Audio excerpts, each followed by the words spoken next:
past subjunctive mood. In the previous video we have discussed about present subjunctive mood.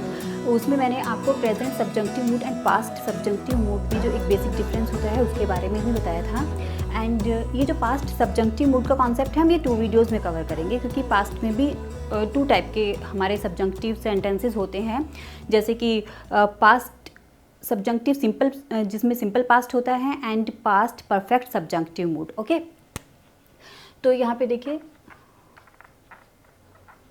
Present subjunctive, ये हमने last video में किया था, and आज हम करने वाले हैं पास्ट सब्जंक्टिव।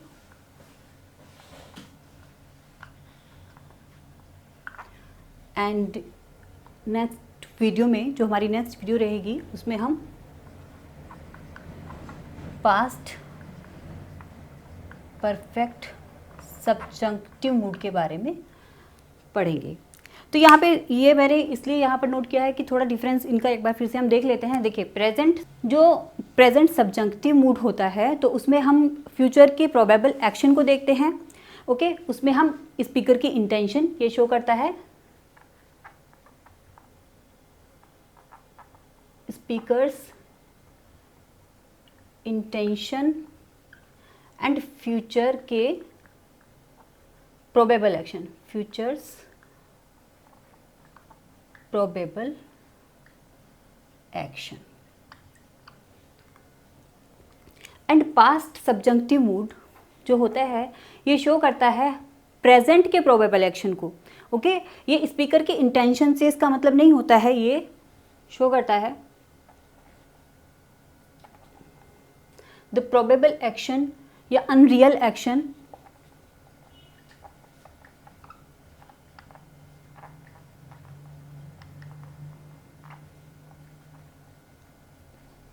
Of present. और जो पास्ट परफेक्ट सब्जंक्टिव मूड होता है ये हमारा पास्ट की unreal action and imaginary situation को, प्रोबेबल एक्शन को शो करता है पास्ट के। लेकिन ओके, पास्ट सब्जंक्टिव प्रेजेंट के एक्शन को शो करता है, इमेजिनरी सिचुएशन को शो करता है, एंड पास्ट सब्जंक्टिव पास्ट के ही इमेजिनरी सिचुएशन को, प्रोबेबल एक्शन को, अनरियल कंडीशन को शो करता है। ठीक है, unreal condition, probable action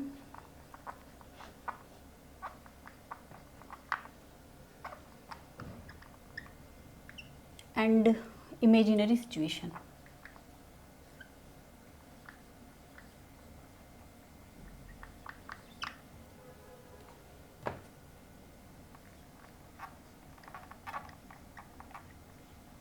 imaginary situation, past की इमेजिनरी सिचुएशन को ये शो करता है।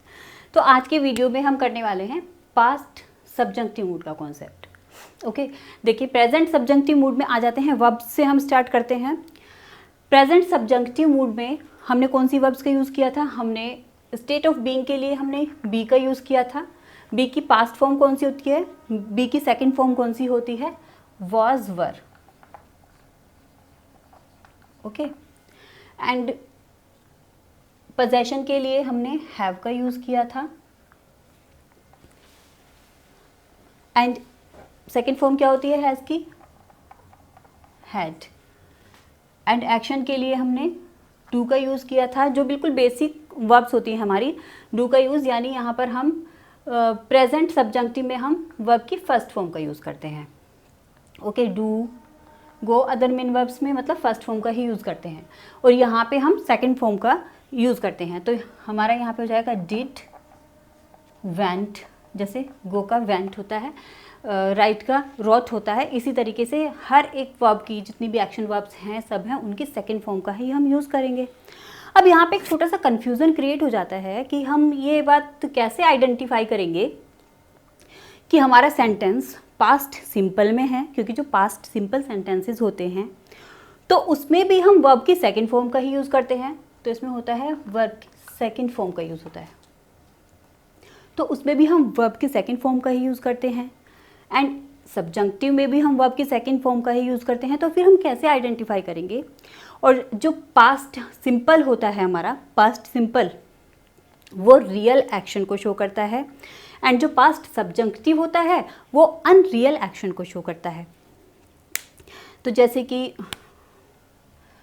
मैंने एक सेंटेंस लिखा यहाँ पर, आई वॉच्ड अ मूवी, मैंने एक मूवी देखी, या फिर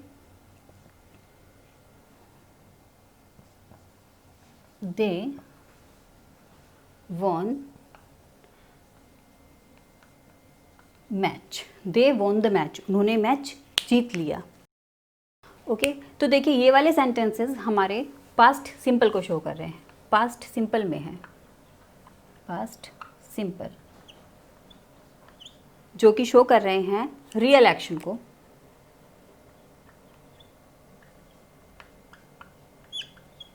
ये रियल एक्शन को शो कर रहे हैं। तो देखिए अभी यहाँ पर अगर इन्हीं सेंटेंसेस को मैं इनके सामने, कुछ वर्ड्स एंड फ्रेजेस ऐसे होते हैं जो हमारे इमेजिनरी सिचुएशन, प्रोबेबल एक्शन को शो करते हैं, जिनके आ जाने से हमारे जो ये सेंटेंसेस हैं ये हमारे इमेजिनरी सिचुएशन को शो करने लगते हैं या अनरियल एक्शन को शो करने लगते हैं। जैसे अगर मैं इनके सामने लिख देती हूँ I wish, okay, I wish I watched a movie, I wish I watched a movie, काश मैं एक मूवी देख पाती, I wish they won the match, काश वो मैच जीत जाएं, तो वो लोग मैच जीत जाएं। तो अब क्या हुआ, अब ये सेंटेंसेस हमारे, दोनों सेंटेंसेस हमारे पास्ट सिंपल ना रह के पास्ट सब्जंक्टिव में कन्वर्ट हो गए हैं। अब ये इमेजिनरी, ये प्रोबेबल कंडीशन या इमेजिनरी सिचुएशन को ये शो कर रहे हैं, ये इमेजिनेशन को शो कर रहे हैं, काश ऐसा हो जाता, पास्ट सब्जंक्टिव। और अब ये क्या, अनरियल एक्शन को शो कर रहे हैं, ठीक है।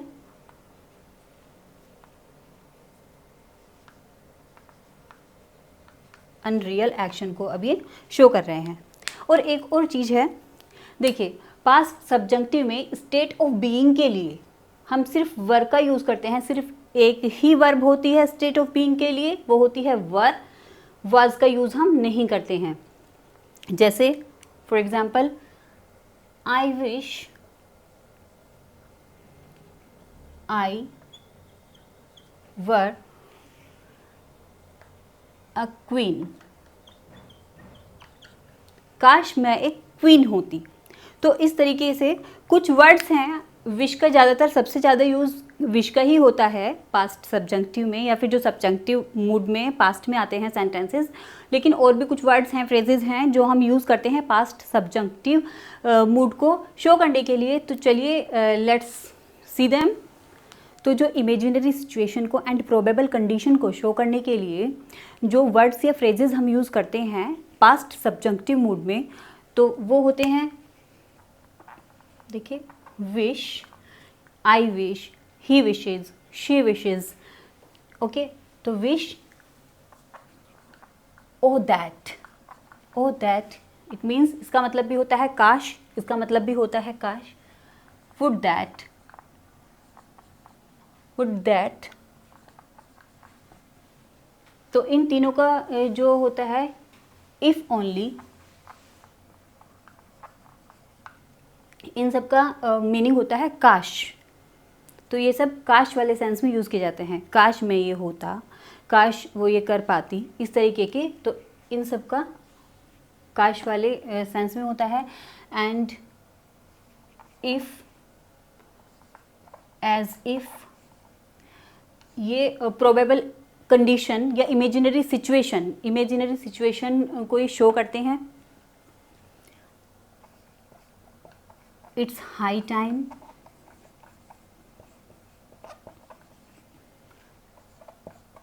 It is time. तो देखिए it's high time means it's too late, कि बहुत देर हो चुकी है, ठीक है। It's high time, it's too late. जब हम इन्हें सिंपल सेंटेंसेस में अभी मैं यूज़ करके बताऊंगी आपको कि ये इंडिकेटिव मूड में भी ये यूज़ होते हैं, बट इसमें क्या डिफरेंस होता है जब हम सब्जेक्टिव मूड में यूज़ करते हैं एंड हम इंडिकेटिव मूड में, या फिर जब हम टेंस में यूज़ करते हैं, रियल टेंस में, रियल सेंटेंस में जिसमें हम यूज़ करते हैं, तो उसमें क्या डिफरेंस होता है। तो it is high time, it means it is too late, बहुत देर हो चुकी है किसी भी काम को करने के लिए। It is time, it means it is late, देर हो चुकी है, ओके। और होते हैं वर्ड्स हमारे वुड रादर,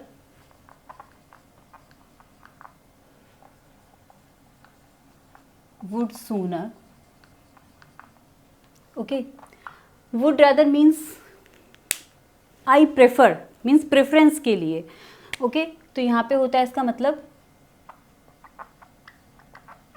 आई प्रेफर या ही प्रेफर, किसी भी बात के प्रेफरेंस के लिए वुड रादर। इनका मतलब भी जब हम सिंपल सेंटेंस में यूज़ करते हैं, पास्ट सब्जेक्टिव में यूज़ नहीं करते हैं, एंड हम इंडिकेटिव मूड यानी सिंपल सेंटेंसेस में एज टेंस हम यूज़ करते हैं, तो इनका डिफरेंस थोड़ा सा हो जाता है इनके यूज़ करने में। लेकिन यहाँ पर पास्ट सब्जेक्टिव में जब हम यूज़ करते हैं तो थोड़ा अलग तरीके से हम इन्हें यूज़ करते हैं, तो वो मैं अभी आपको एग्जाम्पल से बताऊँगी ही। Would sooner, it means it's too soon, या फिर जल्दी ही, ये वाले सेंस में आता है जल्दी ही, तुम्हें जैसे जल्दी ही लौट जाना चाहिए था, इस तरीके का सेंस में ये सब यूज़ होते हैं। तो चलिए हम इन्हें एग्जाम्पल से समझ लेते हैं, इन सभी को हम एग्जाम्पल से थोड़ा इनको डिस्कस कर लेते हैं, ओके। तो देखिए मैंने कुछ यहाँ पे एग्जाम्पल्स लिखे हैं, तो उनको एक बार डिस्कस कर लेते हैं हम। तो फर्स्ट सेंटेंस है हमारा, आई wish he were a king, काश वह एक राजा होता। तो क्या है, अगर हम यहाँ पर ही वॉज अ किंग कर देते हैं एंड आई विश को हटा देते हैं, तो ये पास्ट सिंपल हो गया, तो ये रियल कंडीशन को, रियल एक्शन को शो करेगा, या रियल स्टेट को शो करेगा, स्टेट ऑफ बीइंग का ये है। तो यहाँ पे हमने स्टेट ऑफ बीइंग के लिए वर्क का यूज़ किया है ही के साथ में, ठीक है ना। यहाँ पे हमने स्टेट ऑफ बीइंग के लिए, क्योंकि यहाँ पर इमेजिनरी सिचुएशन को ये सेंटेंस शो कर रहा है, काश वह एक राजा होता, तो यहाँ पर ये स्टेट ऑफ बीइंग के लिए है। स्टेट ऑफ बीइंग, बी की सेकेंड फॉर्म वॉज वर, जिसमें से कि पास्ट सब्जेक्टिव में सिर्फ वर का ही यूज़ किया जाता है। And the second sentence is, I wish she had a big car, काश उसके पास में एक बड़ी कार होती। तो यहाँ पर भी ये इमेजिनरी सिचुएशन को शो कर रहा है, लेकिन यहाँ पर ये जो हैड आया है ये हैव की सेकेंड फॉर्म है, एंड ये पास, अगर यहाँ पे हम आई विश को हटा देते हैं, she had a big car, तो ये रियल एक्शन हो जाता, उसके पास एक बिग कार थी, ठीक है। लेकिन हमने यहाँ पे क्योंकि आई विश का यूज़ किया है, तो आई विश काश उसके पास एक बड़ी कार होती, तो यहाँ पर ये पजेशन के लिए आया है। पजेशन के लिए हम हैव का यूज़ करते हैं प्रेजेंट सब्जेक्टिव में, एंड उसकी सेकेंड फॉर्म हैड होती है, जो कि हम पास्ट सब्जेक्टिव में यूज़ करते हैं। तो ये आया है पजेशन के लिए। Next sentence is, I wish my mother cooked the food, काश मेरी मम्मी खाना बनाती, काश मेरी मम्मी खाना बनाती, my mother cooked the food. तो यहाँ पर ये एक्शन को शो करने के लिए वर्ब की सेकंड फॉर्म का यूज़ किया गया है। अगर यहाँ से हम आई विश को हटा देते हैं, my mother cooked the food, तो फिर ये रियल एक्शन को शो करता, मेरी मम्मी ने खाना पकाया, फिर इसका मीनिंग ये हो जाता। लेकिन यहाँ पर क्योंकि आई विश आया है, काश मेरी मम्मी खाना पकाती, तो ये यहाँ पर एक्शन को शो करने के लिए वर्ब की सेकंड फॉर्म यूज़ की गई है, okay. O that, I wish, would that, if only, इन सब का मीनिंग होता है काश। ये इमेजिनरी सिचुएशन को शो करने के लिए ये सब वर्ड्स यूज़ किए जाते हैं। तो ओ दैट, काश आई वर द प्रेसिडेंट, मैं राष्ट्रपति होता, ठीक है ना। तो यहाँ पर स्टेट ऑफ बीइंग के लिए सिर्फ इसमें वर का ही यूज़ होता है, पास्ट सब्जेक्टिव में वाज का यूज़ कभी नहीं होता है। तो स्टेट ऑफ बीइंग के लिए इसमें सिर्फ वर का यूज़ होता है। तो काश मैं राष्ट्रपति होता, तो ये स्टेट ऑफ बीइंग के लिए ही आया है again.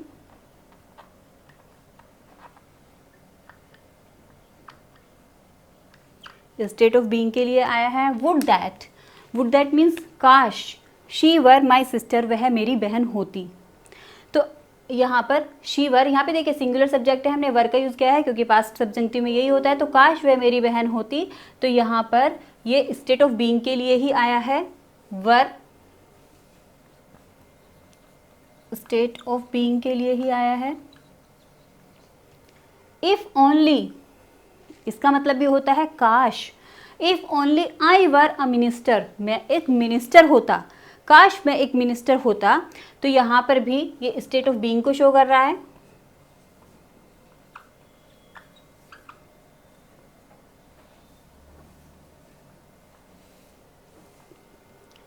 If he had money, यदि उसके पास मनी होती, पैसे होते, if he had money he would help me, वह मेरी मदद करता। तो ये तो हमने कंडीशनल सेंटेंसेस में भी इस तरीके के सेंटेंसेस देखे थे। तो इस तरीके के कंडीशनल सेंटेंसेस जिनमें प्रोबेबल कंडीशन होती है जो कि अब पूरी नहीं हो सकती, तो उस तरीके के प्रोबेबल कंडीशन वाले जो कंडीशनल सेंटेंसेस होते हैं वो भी सब्जंक्टिव मूड में आ जाते हैं। ये बात मैंने जब कंडीशनल मूड पढ़ाया था तब भी मैंने ये बात आपको बताई थी। इफ़ ही हैड मनी, यदि उसके पास में मनी होती, ही वुड हेल्प मी, वो मेरी मदद कर देता। तो यहाँ पर हमने इफ़ का यूज़ किया है ये प्रोबेबल कंडीशन को शो करने के लिए। ये प्रेजेंट की प्रोबेबल कंडीशन यदि होती तो वो अब मदद कर देता। तो ये हमारी प्रोबेबल कंडीशन को शो करने के लिए यूज़ किया गया है। एंड शी बिहेव्स, वह ऐसे बिहेव करती है, एज इफ़, जैसे कि, शी बिहेव्स, वह ऐसे बिहेव करती है जैसे कि शी वर अ क्वीन, जैसे कि वो एक रानी हो। तो वो ऐसे, तो देखिए ये सब हमारे प्रेजेंट की इमेजिनरी सिचुएशन को, प्रोबेबल एक्शन को एंड अनरियल एक्शन को शो कर रहे हैं। शी बिहेव्स एज इफ, तो यहाँ पर हमने एज इफ का यूज़ किया है हमारी इमेजिनरी सिचुएशन को दिखाने के लिए। शी वर अ क्वीन, जैसे कि वो एक रानी हो। तो यहाँ पर ये इमेजिनरी सिचुएशन को दिखाया गया है।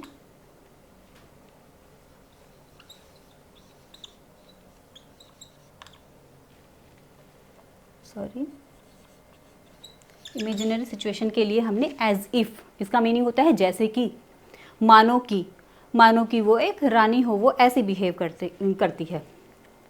तो चलिए नेक्स्ट जो हमारे हैं, इट इज़ हाई टाइम, यह बहुत देर हो चुकी है।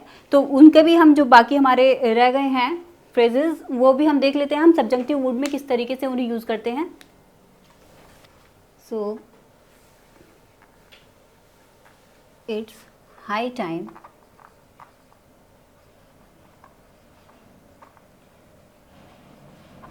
you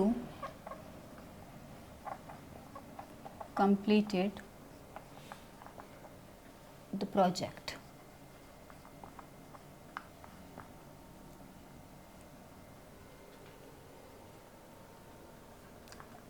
It is time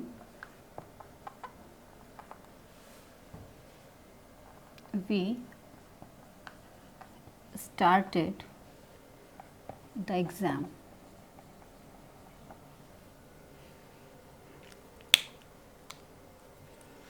तो देखिए यहाँ पर it is high time you completed the project, यानी काफ़ी देर हो चुकी है, तुम्हारा ये प्रोजेक्ट कंप्लीट हो जाना चाहिए था। तो यहाँ पे क्या है, ये सब्जंक्टिव मूड में है, प्रोबेबल कंडीशन को दिखा रहा है।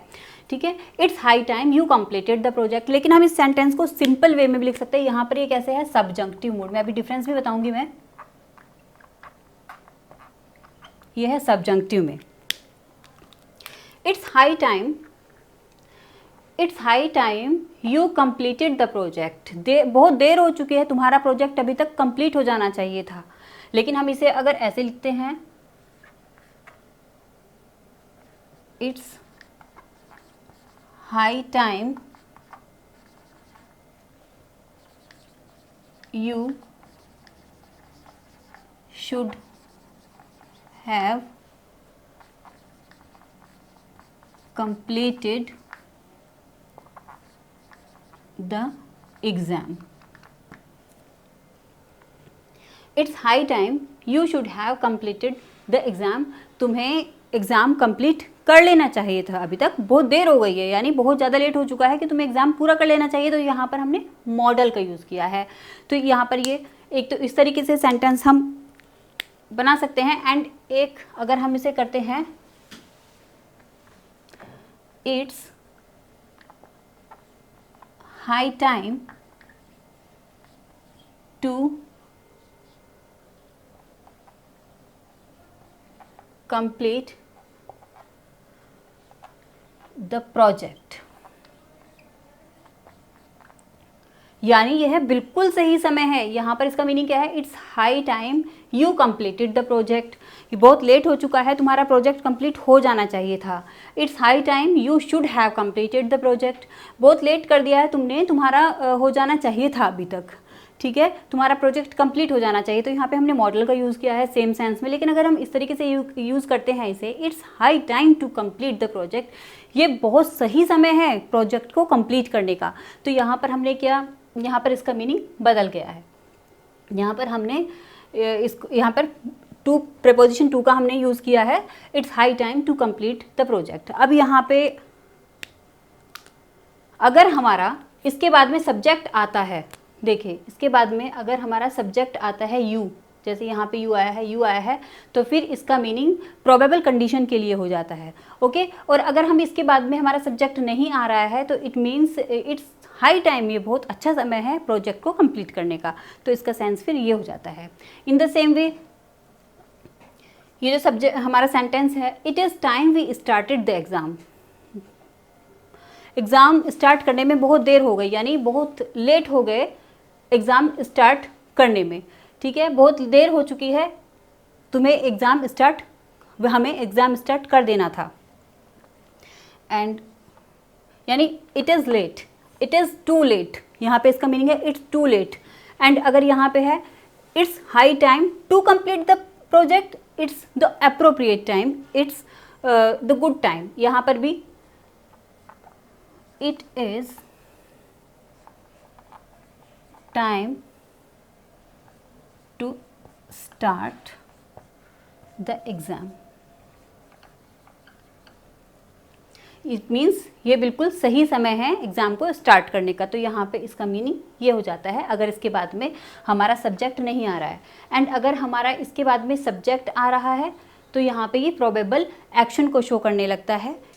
तो इस तरीके से इनके यूजेस बदल जाते हैं। जब हम सब्जेक्टिव मूड में यूज़ करते हैं तो हमें इसके बाद में सब्जेक्ट का यूज़ करना ज़रूरी होता है। एंड जब हम सिंपल सेंटेंस, अब यहाँ पर ये इंडिकेटिव मूड में है, यहाँ पर ये इंडिकेटिव मूड में है एंड यहाँ पर ये सब्जेक्टिव मूड में है। और यहाँ पर भी ये इंडिकेटिव मूड में ही है क्योंकि यहाँ पे हमने मॉडल का यूज़ किया है, यहाँ पर हमने मॉडल ऑक्सिलरी का यूज़ किया है। तो हमने रिप्लेस, हम सब्जेक्टिव जो मूड होता है उसे हम किससे रिप्लेस कर सकते हैं, मॉडल ऑक्सिलरी से ही हम उसे रिप्लेस कर सकते हैं। तो चलिए हमारे जो नेक्स्ट एग्जाम्पल्स हैं वो भी हम देख लेते हैं। ओके, देखिए, I would rather stay home than go out tonight. तो यहाँ पर आई वुड रदर, मैंने वुड रदर का ही यूज़ किया है।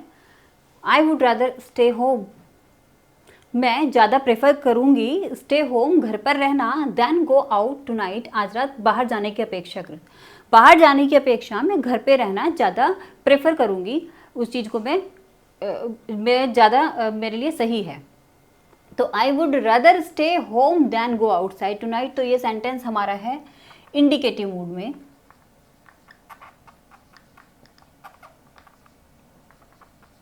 ये इंडिकेटिव मूड में है। And I would rather you stayed at home tonight, मेरे ख्याल से मैं ज़्यादा प्रेफर करूँगी या करूँगा कि तुम्हें घर पर, आज रात तुम्हें घर पर स्टे करना चाहिए था या फिर तुम घर पर रुक जाते, मेरे ख्याल से आज रात तुम घर रुक जाते। तो यहाँ पर क्या हुआ, ये प्रोबेबल कंडीशन को शो कर रहा है, प्रोबेबल कंडीशन को ये शो कर रहा है। I would rather you stayed at home tonight, मेरे ख्याल से तुम आज रात घर ही रुक जाते।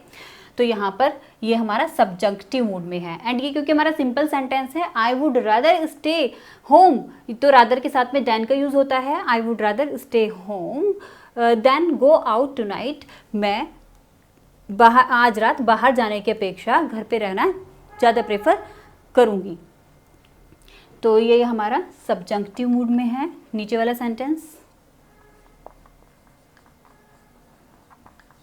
तो देखिए जब हम सब्जंक्टिव मूड में इसे यूज़ करते हैं तो हम इसमें यहाँ पर क्या आया है, यहाँ पर एक वर्ब आई है। जब हम इंडिकेटिव मूड में सिंपल सेंटेंस हम बनाते हैं तो हम क्या यूज़ करते हैं, वुड रादर